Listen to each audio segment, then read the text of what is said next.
Muy buenas a todos y bienvenidos a Error de Record, soy Sergi Castañé y hoy dentro del especial de Sitges de este año toca una review del film The Blade of the Immortal o La Espada del Inmortal, la película basada en el manga del mismo nombre y que es la película número 100 del legendario Takashi Miike, director de películas como Audition, Ichi the Killer o Llamada Perdida. Manji ve como su hermana pequeña es asesinada frente a él, incitándola a la venganza. Cuando el hombre cae en combate, una misteriosa mujer aparecerá frente a él, otorgándole la eterna juventud e inmortalidad. Tiempo después, los padres de Rin Asano serán asesinados por un grupo de espadachines llamado Ito Ryu.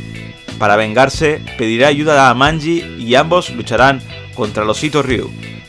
A Miike lo llevo siguiendo durante años y la prolífica carrera del director hay de todo. Hay películas enormes, películas que no están mal, películas regulares y puta mierda de bazofia. Pero por encima de todo, Miike tiene su sello inconfundible de ser un director al que poco o nada le hace asco.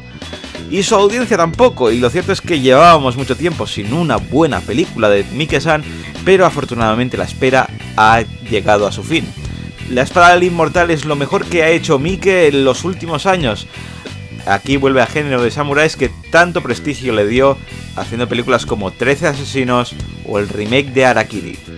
El caso es que Miike vuelve a la sangre, vuelve a la víscera y vuelve a la épica y sobre todo al preciosismo en pantalla.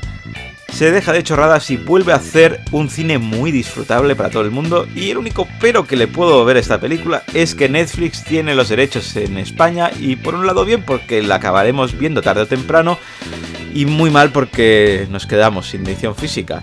¿Hay alguna empresa que quiera negociar con esta gente? Algunos nos gustaría tener estos peliculones en físico, de verdad. Así que vamos con las valoraciones. En IMDb ha conseguido un 7,2, en Metacritic ha conseguido un 69 sobre 100, y son unas notas algo bajas porque yo en Error de Record le voy a dar un 9 porque es una película genial, despampanante y que da rabia no tenerla en Blu-ray. En serio, reitero que alguien negocie con Netflix. Hay pelis que duelen no tenerlas en físico y esta es una de ellas. Recordad que las valoraciones son personales y que si tenéis la vuestra pues podéis dejarla aquí abajo en la caja de comentarios.